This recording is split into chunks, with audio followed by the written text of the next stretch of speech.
Especial Informação CM. A justiça portuguesa tem estado em cima da elite angolana nos últimos anos, mas nem sempre foi assim. Carlos Alexandre, o juiz que prendeu José Sócrates e Ricardo Salgado, traçou recentemente um retrato de deslumbramento por parte do Ministério Público Português com as elites angolanas. Em tribunal, como testemunha no âmbito do processo FISE, o juiz de instrução criminal falou de turismo judiciário.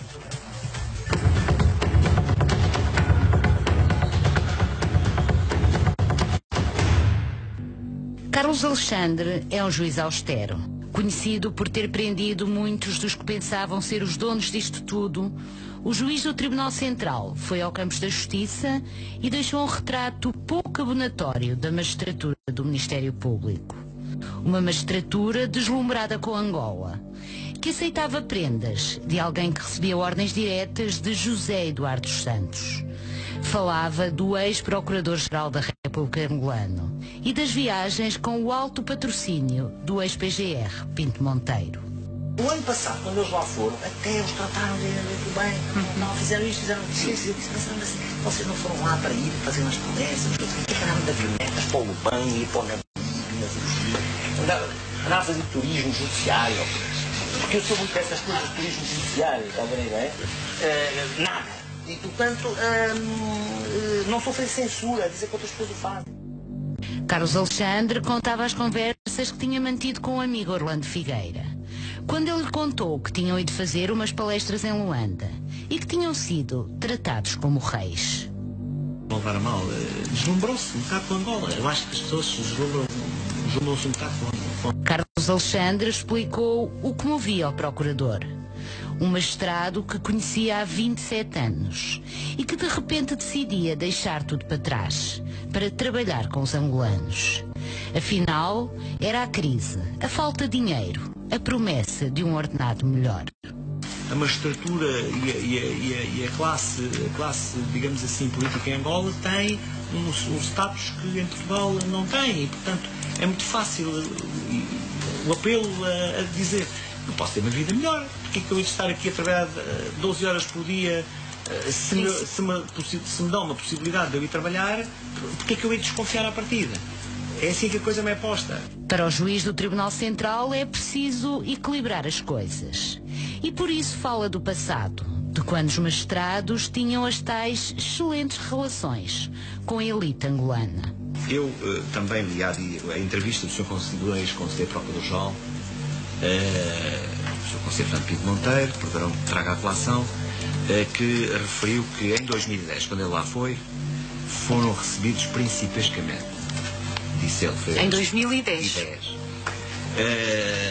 E chamo isto à colação só para dizer o seguinte: as relações que eu via, aquilo que eu via, porque é para ir ao ponto da sua questão, as relações que a palavra que o Sr. Conselheiro Pinto Monteiro usou é realmente bastante apropriada para aquilo que eu via que era a relação entre a Procuradoria angolana e a Procuradoria portuguesa naquela altura. Carlos Alexandre remata recordando que não era só Figueira o deslumbrado. Afinal, o amigo até lhe contou que em viagens anteriores os magistrados receberam prendas. Quando eu disse há bocado que foram tratados educavelmente e com muita cordialidade pela Procuradoria-Geral angolana, vejo nela o Estado angolano em si todo, não é? Foi este enfoque que eu fiz dizer. E, portanto, se alguém ofereceu alguma coisa, e essa afirmação que eu fiz em Ilha ao Tempor em 5 de agosto de 16, mas vamos lá desquadrar, porque foi uma história que o Orlando Figueira me contou. Na vez anterior, até quiseram simbolizar o carinho com que estavam a receber as pessoas, ofertando uma lembrança a cada uma das pessoas integrantes da comitiva. Carlos Alexandre depôs durante 4 horas. Falou de tudo o que quis e sobre o processo garantiu que nunca ouviu falar de Manuel Vicente. Afinal, como diz Figueira, tinha sido Carlos Silva a contratar o ex-procurador da República. O banqueiro que tentou não depor em tribunal, mas que aceitou vir a Lisboa nos primeiros dias de maio. Agora poderá finalmente contar quem queria tanto atrair o magistrado de SEAP que investigava o ex-vice-presidente de Angola.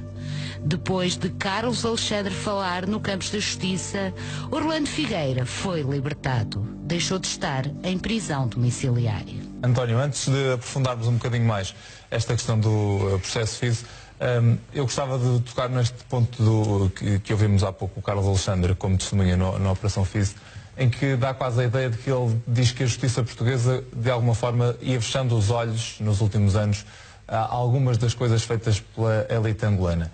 Foi mesmo assim?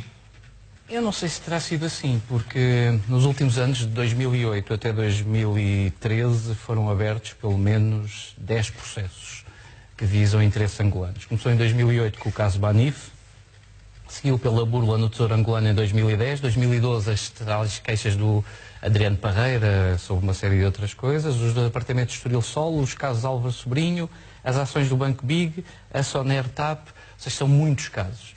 O que estes casos todos revelam, e ao contrário daquilo que o Celso diz, eu discordo ali de algumas coisas que ele diz, o que estes casos revelam interesses cruzados entre estas pessoas todas que surgiram nos últimos anos e sobretudo angolanos.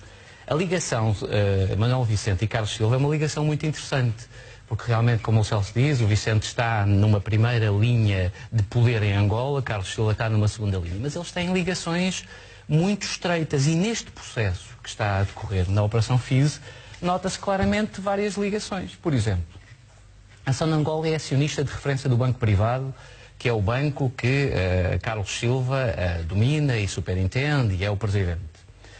Parte da administração do Banco Privado Atlântico transita numa determinada fase para o BCP, nomeadamente Carlos Silva. Vicente dá ordens ao Milênio BCP, isto vê-se tudo no processo, estão lá nos e-mails, nos documentos, dá ordens ao Milênio para partilhar informação confidencial e privilegiada com Carlos Silva, Manuel Vicente enquanto presidente da Sonangol. Carlos Silva é uma espécie de avalista de empréstimos que Manuel Vicente contrai em Portugal e não só, com cobertura de Carlos Silva e do Banco Privado Atlântico para fazer vários negócios. O testa de ferro de Manuel Vicente, chamado testa de ferro, ou pelo menos que o Ministério Público acha que é o testa de ferro e está a ser julgado, que é um português chamado Armindo Pires, pagou honorários de cerca de 250 mil euros ao advogado Paulo Blanco, que também está a ser julgado neste processo.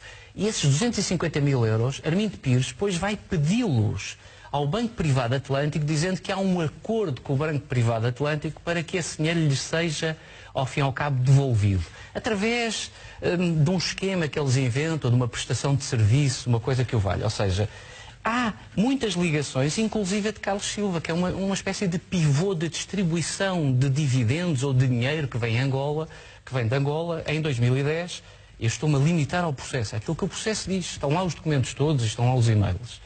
Por exemplo, Carlos Silva recebe no BCP, na sua conta, 11,3 milhões de dólares. A seguir distribui 2,3 milhões de dólares por Manuel Vicente, o general Copelipe e o general Leopoldino Nascimento. Ou seja, estas ligações entre Carlos Silva e Manuel Vicente não são ligações tão disparatadas assim. Ou seja, não há um isolamento entre estes dois personagens tão isolado assim. O que há neste processo da Operação FIS é porque é que Carlos Silva está fora deste processo e porque é que Manuel Vicente lá está. Essa é a grande questão neste processo. Vamos ver mais uma reportagem, porque é através de bancos portugueses, negócios cruzados com familiares, usando sempre testas de ferro, que os donos dos milhões angolanos fazem circular o dinheiro das suas fortunas em Portugal.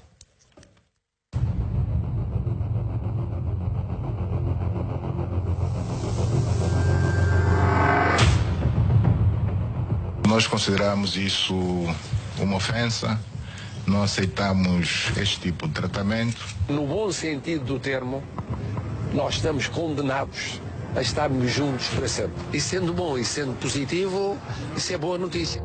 A seu devido tempo, Portugal tomará conhecimento das posições que Angola vai tomar. Relações congeladas entre Portugal e Angola, enquanto se investigam milhões de euros de origem suspeita. Mas Portugal, lamentavelmente, não satisfez o nosso pedido. E alegando que não confia na justiça angolana. Não temos pressa. Sabemos que os processos na justiça levam algum tempo. Temos paciência suficiente para aguardar esse mesmo tempo. Um presidente angolano que se diz paciente, sem pressa, enquanto em Portugal se investigam milhões de Angola lavados em Lisboa e poderosos de Luanda que são suspeitos de branqueamento de capitais.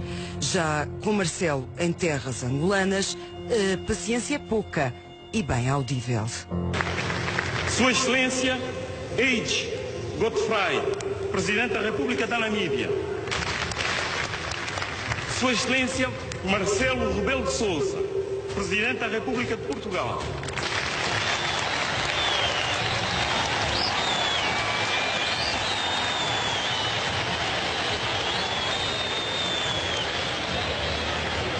Sua Excelência Paul Kagame, Presidente da República do Ruanda. Marcelo Rebelo de Sousa assobiado na tomada de posse do presidente de Angola, João Lourenço. O importante é o seguinte, o importante é que o espírito subjacente ao relacionamento entre os dois governos e os dois países é bom, é positivo. Um relacionamento que já teve melhores dias. Hoje, Angola e Portugal estão de costas voltadas por causa de investigações a milhões. A revista Sábado teve acesso a documentos confidenciais no âmbito da Operação FIS.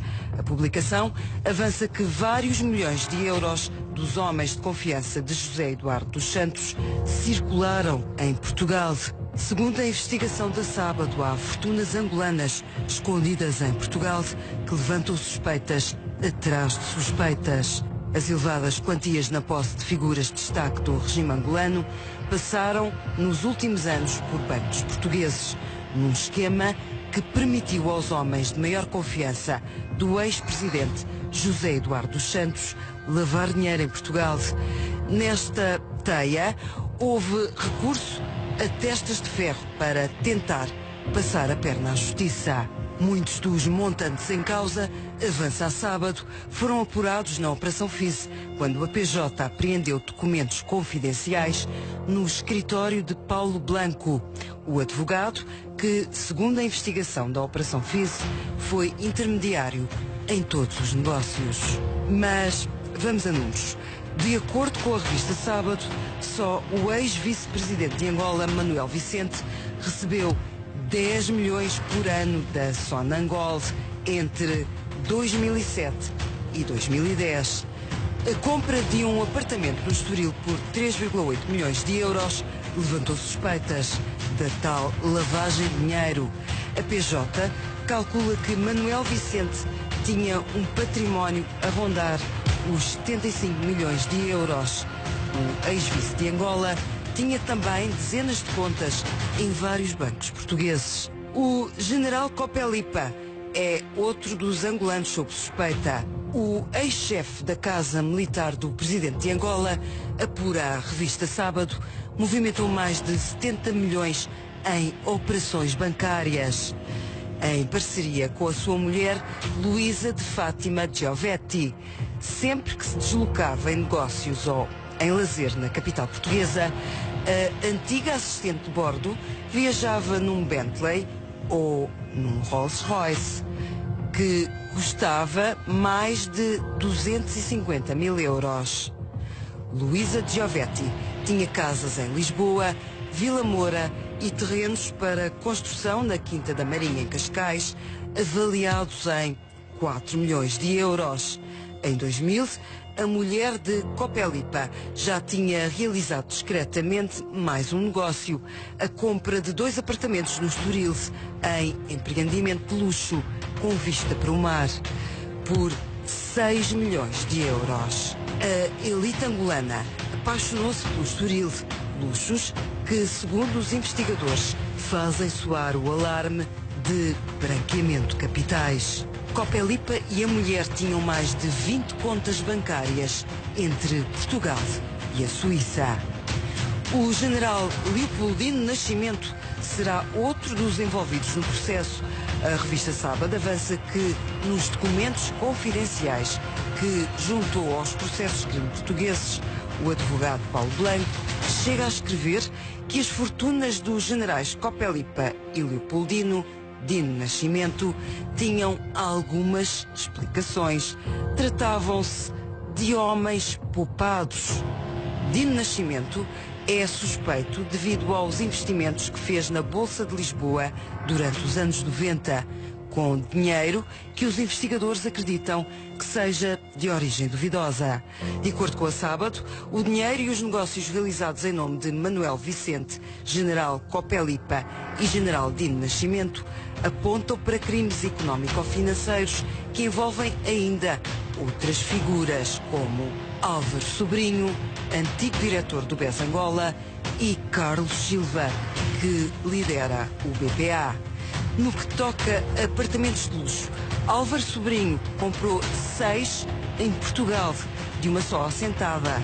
No rasto das fortunas angolanas, de milhão em milhão, de acordo com a investigação, Manuel Vicente, antigo líder da Sonangol e suspeito de corromper o procurador Orlando Figueira, o General Copelipa, ex-chefe da Casa Militar de José Eduardo dos Santos, e o General Dino Nascimento, ex-consultor de Eduardo dos Santos, terão em conjunto desde 2010 um património superior a 228 milhões de euros. De acordo com a Sábado, parte desse dinheiro circulou por Portugal através de negócios cruzados com familiares e testas de ferro. E com este carrossel de dinheiro angolano em Portugal, os afetos entre os dois países esfriaram. Marcelo Rebelo de Sousa vai adiante Angola na agenda. De facto, não era possível reunir os governantes angolano e portugueses que importava reunir. E, portanto, houve aqui um adiamento por causa da questão da agenda. Já António Costa teve com João Lourenço, atual presidente de Angola, um encontro de 40 minutos na Suíça. Existe uma questão e uma só questão, que não depende nem do poder político angolano, nem do poder político em Portugal, que decorre exclusivamente da responsabilidade das autoridades judiciárias e que tem uma única consequência, que é não haver visitas de alto nível de uns e de outros para os respectivos países, mas felizmente que tudo o resto decorra com toda a normalidade, que, na excelência das nossas relações. Por agora, há congelamento de visitas de alto nível entre Angola e Portugal.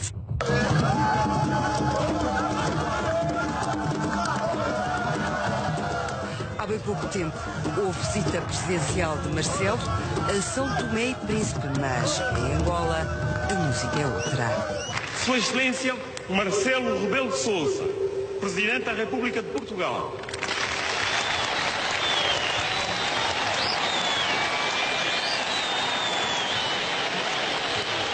Há desconforto diplomático e político entre os dois países irmãos. Qualquer posição nova de Angola vai depender muito do desfecho deste caso.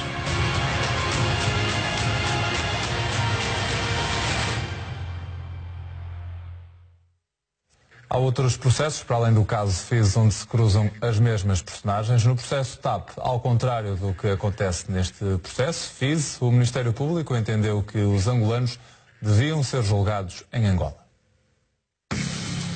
Há nomes comuns no mundo da justiça. O primeiro é a petrolífera Sonangol, que surge no processo FIS como a corruptora de Orlando Figueira. Surge depois, no caso TAP, como a corruptora de altos quadros da Companhia Aérea Portuguesa. Outro nome comum é Daniel Proença de Carvalho. No FIS, era o homem de mão de Carlos Silva. Na TAP, representava a Companhia Aérea. O documento é confidencial e é assinado por Daniel Proença de Carvalho. Diz que reuniu com o procurador, diz que acredita que a TAP será perdoada num esquema onde ganhou 25 milhões de euros. Estava em causa um contrato fictício com a Sonair, a transportadora da Sonangol, para lavar os milhões da elite angolana. A TAP foi perdoada, chegam a julgamento 4 ex-quadros da companhia e ainda 3 advogados, que o Ministério Público diz terem sido os mentores deste esquema. Outra particularidade do caso TAP. Nasceu de um processo administrativo que os arguidos querem conhecer. O juiz Ivo Rosa já lhes deu razão. Mas a guerra está instalada. O Ministério Público não quer mostrar o processo administrativo. O pedido seguiu para Joana Marques Vidal, Procuradora-Geral da República. Até lá, o processo ficou parado na fase de instrução. Nos dois principais processos intentados por Angola, que é o processo Banif e a burla ao Tesouro angolano, é o próprio Estado angolano que numa determinada fase deixa de colaborar. E deixa de colaborar porque no processo Banif, na altura, foram pura e simplesmente apresentadas várias testemunhas por Angola em Portugal, nomeadamente Carlos Silva, e essas testemunhas que foram apresentadas como conhecendo particularidades daquela burla, estamos a falar de uma compra de um banco português, 49% desse banco português, estas testemunhas passaram a ser todas investigadas por Portugal. Ou seja, numa determinada fase, tanto o juiz de instrução, Carlos Alexandre, como este procurador, Orlando Figueira, que está a ser julgado, numa determinada fase acharam que, por exemplo, o Ministro da Indústria angolano, um braço direito do Presidente da República, o assessor do Presidente da República, 3 governadores do Banco de Angola, o secretário da Presidência do Conselho de Ministros e o próprio Carlos Silva eram suspeitos no processo e quebraram-lhes o sigilo bancário. A partir do momento em que lhes quebraram o sigilo bancário, da parte de Angola começou a haver uma resistência à forma como este processo estava a ser investigado. E o que aconteceu foi uma coisa muito básica, que é só há burla se houver queixosos de burla, se eles chegarem a um entendimento e num acordo confidencial, carimbado pelo advogado Proença de Carvalho. E aí a justiça portuguesa foi completamente usada por Angola, porque a determinado momento fechou o processo. Angola deixou de querer o processo. E isto aconteceu exatamente com esta segunda burla, comunicada em 2010 ao Tesouro angolano, mais 110 milhões de euros, que dinheiro que desapareceu foi para subsídios paraísos fiscais e para uma série de coisas. De repente, a justiça angolana deixa de colaborar com as cartas rogatórias portuguesas e o processo ou pelo menos o processo principal dos 7, é encerrado. Depois há um conjunto de outros processos que eles também vão sendo encerrados à medida que se vai fazendo uma prova de que os visados têm meios para comprar determinados bens. Sobre a questão de se nós investigarmos ou não investigarmos estes negócios angolanos em Portugal, porquê é que não devem ser investigados? Ou seja, se há suspeitas de branqueamento de capitais, se há suspeitas de fraude fiscal, se há suspeitas de corrupção, eles devem ser investigados conforme foram investigados. Depois, não existe uma uniformidade como existe em Angola. É que Angola teve nos últimos 10 anos um procurador-geral de Angola, que era um general, chamado João de Sousa, e que este general é ao mesmo tempo empresário, e isso é permitido em Angola. Ele é empresário, é general, é amigo dos principais visados nas investigações portuguesas à elite angolana. E respondia ao Presidente da República. E respondia ao Presidente da República. A nossa Procuradora também, teoricamente, responde ao Presidente da República, apesar de ser independente. Mas o que acontecia neste caso era uma questão muito mais complexa, porque Angola é Angola, ok? Mas o que tínhamos aqui, e neste processo FISE, são revelados documentos muito importantes que não têm a ver necessariamente com o processo, têm a ver com outros processos que estiveram em investigação. Um dos documentos mais relevantes deste processo é quando aparece o Procurador-Geral de Angola, em e-mails trocados com o advogado Paulo Blanco, a negociar o pagamento dos honorários aos principais visados pela Justiça Portuguesa. Porquê? Porque o advogado Paulo Blanco, que aparece de repente, não é um advogado muito conhecido em Portugal nos últimos anos, mas torna-se muito conhecido, ele aparece como o advogado do Estado angolano em vários processos, ou seja, ele é o representante do Estado angolano quando o Estado angolano se queixa, mas aparece depois também como o advogado que passa a defender as principais figuras angolanas em Portugal, que estão visadas nestes processos de crime. O general Copelipa, o general Leopoldino Nascimento, Carlos Feijó, uma série, Carlos Silva, numa determinada fase, não se percebe muito bem se ele o defende ou não defende, se é que ele o leva lá à justiça e leva a prestar declarações, não se percebe muito bem se ele o representa ou não o representa, mas o que é facto é que este advogado, de repente, transformou-se num advogado do Estado angolano e num advogado das principais figuras que estão a ser investigadas em Portugal. E o que acontece também é que este advogado estabelece relações muito próximas com o Ministério Público Português, porque ele é o representante do Estado angolano. É o tal deslumbramento de que Carlos Alexandre falava. E aparecem coisas neste processo verdadeiramente estranhas, que é procuradores a passarem fins de semana em casa. deste advogado, procuradores que têm estes processos em investigação, procuradores a almoçarem com este advogado sistematicamente, procuradores a jantarem com este advogado a aparecer quase como uma espécie de intermediador de empregos, porque é ele que apresenta Carlos Silva a Orlando Figueira, é ele que está em vários encontros entre Carlos Silva e Orlando Figueira. Ou seja, há aqui uma série de questões que nós devemos questionar na forma como tudo isto evoluiu e, sobretudo, na forma como a justiça portuguesa reagiu perante uma dualidade que representou este advogado. Porque este advogado, e isto é realmente verdade, tinha relações muito privilegiadas com a Procuradora do TSEAP, tinha relações muito privilegiadas com o Procurador-Geral da República. A formação dos procuradores angolanos era feita em Portugal com este advogado a pagar os códigos penais que os procuradores... E as garrafas de água. E a intermediar encontros e a pagar almoços do bolso dele, em que todos os procuradores do TSEAP estavam nestes almoços, com exceção de um procurador. Quem era o procurador? Rosário Teixeira. O procurador que estava a investigar na altura o Procurador-Geral de Angola, num destes célebres processos administrativos, que o TSEAP tem centenas e centenas destes processos que resultam de alertas bancários, ou seja, um banco consegue, ou uma outra entidade qualquer, detectar uma operação suspeita e o que faz é alerta ao Ministério Público, o Ministério Público fica com aquilo em banho-maria durante meses ou anos e depois aquilo ou dá origem a um processo de crime ou não dá origem a um processo de crime. Mas pode dar origem a uma outra desnerescência também de todo este sistema, que é, como aconteceu até na Operação Marquesa, que estes processos administrativos, que ninguém sabe o que são, mas que aparecem em auditorias feitas ao Ministério Público, eles continuam a ser investigados, mesmo depois de darem origem a processos de crime. Ou seja, do processo administrativo nasce um processo de crime. Esse processo de crime começa a ser investigado com pedidos de escutas telefónicas, interseções telefónicas e dados bancários e por aí afora. Seguimentos, vigilâncias e por aí afora. Mas o que é facto é que o processo administrativo, ele não morre ali. Ele continua a ser investigado de forma autónoma, muitas vezes de legalidade muito duvidosa, pedindo dados a bancos para juntar a esse processo e, portanto, há nestes processos todos, o manancial de informação que aparece nestes processos todos, sobretudo desde os anos de 2008 até hoje, permite perceber fortes desnerescências no sistema, relações perigosas e muito complicadas entre procuradores, advogados,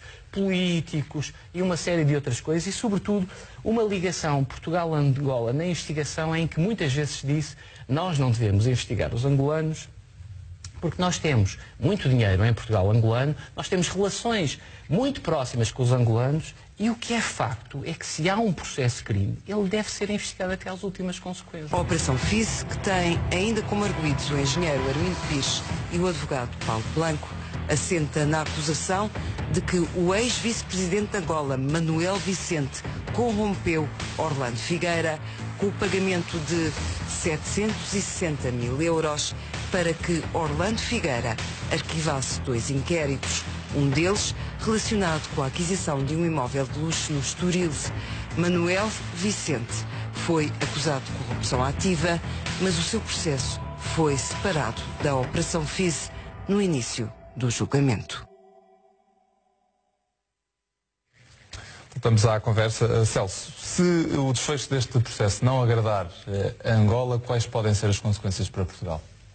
As consequências são as mesmas que estão neste momento a acontecer. De facto, o congelamento das relações diplomáticas é já uma evidência de há um ano a esta parte, até mais, e continuará a existir, continuará a fazer moça, como já está a fazer nas exportações portuguesas para Angola, e continuará a faltar o principal daquilo que é uma peça de uma relação bilateral, que é a relação Estado a Estado. E depois há um equívoco. Muitas vezes, por exemplo, estava-se a falar da falta de capacidade do Ministro dos Negócios Estrangeiros para tentar aproveitar esta ocasião. Depois há excessos também que se cometem e que não ajudam nada. Por exemplo, o facto do Presidente da República, Marcelo Rebelo de Sousa, ter ido inaugurar uma exposição com a Ministra da Cultura de Angola foi um erro diplomático grave. Um chefe de Estado não vai inaugurar uma exposição com uma Ministra da Cultura. Alguma vez o Presidente da República angolano iria inaugurar uma exposição como Ministro da Cultura português? Nunca. Portanto, há relações diplomáticas que têm que ser colocadas no mesmo plano. E Portugal, às vezes, põe-se demasiado a jeito e pensa que está a fazer um grande ato de aproximação e está a fazer uma coisa que, inclusive, cai mal em Angola, porque não corresponde à arquitetura daquilo que deve ser uma relação diplomática. Sinal de fraqueza até. Eu acredito que nós estamos condenados a entender-nos, do ponto de vista, porque a história assim o diz. Mas, em termos diplomáticos e em termos económicos, não há dúvidas que, caso esta situação persista, poderemos ser ultrapassados, porque os Estados Unidos estão a olhar para a África de outra maneira. Os Estados Unidos e a Rússia estão a transportar de novo a Guerra Fria para o continente africano. Foi por isso que o Zuma foi substituído pelo Ramaphosa, porque o Zuma era pró-Putin e o Ramaphosa é pró os Estados Unidos. O Tillerson, antes de ser demitido, fez um grande périplo por África. Há uma série de coisas a acontecer novas no continente africano que a nós nos parecem passar ao lado. Houve Espanha, o Rajoy acabou por cancelar a visita, mas há um interesse efetivo de Espanha em aumentar a sua presença em Angola. Há inclusive algumas informações não confirmadas de que a Espanha estará a ajudar empresas a cobrar dívidas em Angola e a receber comissões por isso. Há uma série de interesses que neste momento se estão a jogar, e enquanto as relações diplomáticas não forem estabelecidas, e para serem estabelecidas não podemos ficar apenas à espera que a justiça decida.